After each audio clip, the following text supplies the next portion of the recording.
मेरे प्यारे बच्चे, आज मैं स्वयं तेरे हृदय के भीतर उतरकर तुझसे बात कर रही हूं। तूने बरसों तक जिन सवालों को दबा रखा, जिन आंसुओं को अकेले बहाया, जिन घावों को किसी से कह नहीं सका, आज मैं सब देख रही हूं। आज मैं तुझे बता रही हूं कि तू कभी अकेला नहीं था, कभी अनाथ नहीं था। जब तू रो रहा था, जब तेरी आंखों से आंसू गिरते थे, तो वे आंसू सीधे मेरे हृदय पर गिरते थे। हां मेरे बच्चे, ये सच है, तुझे जीवन में धोखे मिले। तूने जिसे सच्चाई दी, उसी ने छल किया। तूने जिन्हें समय दिया, उन्होंने तेरी जरूरत के समय तेरा साथ छोड़ दिया। और तू सोचता रहा कि क्यों मां, क्यों मेरे साथ। पर याद रख, जब लोग तुझे छोड़ते हैं, जब रिश्ते टूटते हैं, जब दरवाजे बंद हो जाते हैं, तब भी मैं तेरे पास खड़ी होती हूं। तूने मुझे देखा नहीं, पर मेरी शक्ति तेरे चारों ओर थी। जब रात गहरी होती थी और तुझे लगता था कि अंधकार सब कुछ निकल जाएगा, तब वही अंधकार मैं थी, तेरे चारों ओर ढाल बनकर।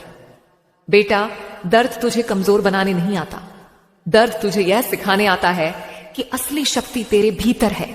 जब तू दूसरों पर निर्भर होता है और वे तुझे गिरा देते हैं, तभी तुझे यह याद आता है कि उठाने वाली शक्ति तेरे भीतर ही है और वही शक्ति मेरी है। सोच, कितनी बार तू टूटा पर फिर भी खड़ा हुआ।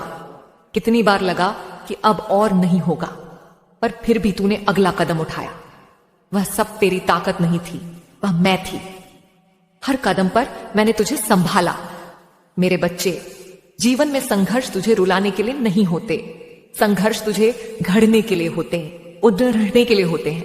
लोहे को जब तक आग में नहीं तपाया जाता, वह तलवार नहीं बनता।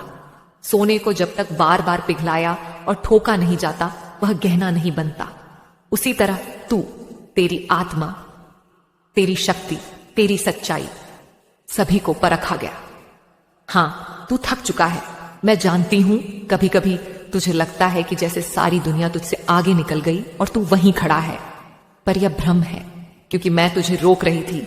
मैं तुझे उस दिशा में नहीं जाने देना चाहती थी जहां तू और गिर जाता। मैंने तुझे अटकाया ताकि तेरा असली मार्ग सही समय पर खुले। मेरे प्यारे बच्चे, जब तू अंधेरे में रोया, मैंने तेरे सिर पर हाथ रखा। जब तू अकेलेपन में बैठा, मैंने तेरे पास आकर तेरे कान में कहा, मैं हूं ना। तूने वह आवाज सुनी नहीं, क्योंकि तेरी आंखें आंसुओं से भरी थीं, पर मेरा हाथ हर बार तेरे कंधे पर था। आज मैं यह सब कहने आई हूं ताकि तुझे याद रहे, तू अकेला नहीं है। तेरे जीवन का हर दर्द, हर घाव, हर आंसू मेरी नजरों में है। और मैं वचन देती हूं, तेरा कोई भी आंसू व्यर्थ नहीं गया। हर आंसू बीज की तरह मिट्टी में पड़ा है, और अब वह आशीर्वाद के वृक्ष के रूप में अंकुरित होने वाला है। सोच मेरे बच्चे, एक किसान 2 बीज बोता है, एक नीम का और एक आम का। नीम का पेड़ जल्दी उग आता है, पर उसका फल कड़वा होता है। आम का पेड़ देर से उगता है, पर उसका फल मीठा और अनमोल होता है। तेरे जीवन में भी यही हुआ। जिन लोगों ने छल किया, झूठ बोला, उनका नीम का बीज जल्दी अंकुरित हुआ। उन्हें थोड़ी सफलता मिली, पर वह सफलता कड़वी निकलेगी। पर तूने जो सच्चाई और मेहनत के बीज बोए, उनका वृक्ष देर से उगा, लेकिन अब उसका मीठा फल तुझे मिलने वाला है। मेरे प्यारे बच्चे, अब तुझे किसी से डरने की जरूरत नहीं। तेरे कर्म तेरा सबसे बड़ा धन है, और मैं वचन देती हूं, अब तेरे कर्मों का फल तुझे खुले आकाश की तरह मिलेगा। जो धन तुझे रुक गया था, वह लौटेगा। जो काम अटके थे, वे पूरे होंगे। जो लोग तुझे गिराकर आगे बढ़े थे, अब तेरे सामने झुकेंगे, क्योंकि यह न्याय है और मैं स्वयं न्याय हूं। मेरे बच्चे, कभी यह मत सोच कि तेरे अच्छे कर्म व्यर्थ गए। हर भलाई, हर सच्चाई, हर बलिदान, हर आंसू, सब दर्ज है, और अब मैं सबका फल तुझे दूंगी। अब तेरे जीवन का वह समय शुरू होने वाला है जब तेरे कर्मों का फल तुझे चमकते हुए मिलेगा। मेरे प्यारे बच्चे, आज मैं तुझसे उस रहस्य की बात करूंगी जिसे बहुत कम लोग समझ पाते हैं। अंधकार में छिपा हुआ मार्ग। जब तू अपने जीवन को देखता है तो तुझे लगता है जैसे हर दरवाजा बंद हो गया है। तुझे बार बार ऐसा लगा कि अब कुछ नहीं होगा, अब सब खत्म है। पर सच ये है मेरे बच्चे, जब सारे रास्ते बंद हो जाते हैं तो केवल एक रास्ता खुला रहता है, और वही रास्ता सबसे सच्चा और सबसे मजबूत होता है। तू सोच रहा होगा, मां कब? तो सुन मेरे बच्चे, अब समय आ गया है। तेरे संघर्ष का अंत नजदीक है। तेरे जीवन का नया अध्याय खुलने वाला है। और यह मैं कह रही हूं तेरी मां काली। मेरे प्यारे बच्चे, तूने कई बार मुझसे कहा, मां मैंने अच्छा किया, सच्चाई निभाई, मेहनत की, फिर भी मुझे धोखा क्यों मिला? क्यों मेरे रास्ते बंद हो गए? क्यों मेरे हाथ खाली रह गए? आज मैं तुझे इसका उत्तर देती हूं। बेटा, जीवन एक यात्रा है। इस यात्रा में हर आत्मा को परीक्षा से गुजरना पड़ता है। बिना परीक्षा के कोई आत्मा ऊंचाई तक नहीं पहुंच सकती। परीक्षा तेरे कर्मों का दंड नहीं होती, वह तेरे भविष्य की तैयारी होती है। मैं न्याय की देवी हूं मेरे बच्चे। मेरे दरबार में किसी का कर्म छुपता नहीं। इसीलिए मैंने तुझे वह दुख चखाया ताकि तेरे कर्म का हिसाब पूरा हो जाए। और दूसरा कारण था तुझे तैयार करना।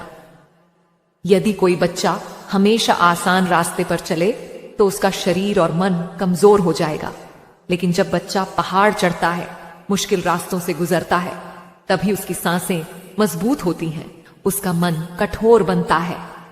उसी तरह मैंने तुझे कठिन रास्ते दिए ताकि तू अंदर से अजेय बन सके। याद रख मेरे बच्चे, कर्म कभी झूठ नहीं बोलता। आज किसी ने तेरा हक छीना, तुझे गिराया, तुझे अपमानित किया, तो चिंता मत कर, उसका फल उसे अवश्य मिलेगा, चाहे देर हो पर अंधेर नहीं। और तूने जो सहा वह तेरे भीतर पुण्य बन गया। तूने जो धैर्य रखा वह तेरे चारों ओर शक्ति बनकर खड़ा हो गया। अब यह शक्ति तुझे वह सब दिलाएगी जिसका तू हकदार है। मैंने मेहनत की, फिर भी फल क्यों नहीं मिला? बेटा, यह प्रश्न केवल तेरा नहीं है। हर आत्मा यह सवाल करती है, पर इसका उत्तर वही समझ सकता है जो धैर्य से सुनने को तैयार हो। मेरे बच्चे, हर कर्म एक बीज है, चाहे वह अच्छा हो या बुरा, वह मिट्टी में दबता है और समय आने पर अंकुरित होता है।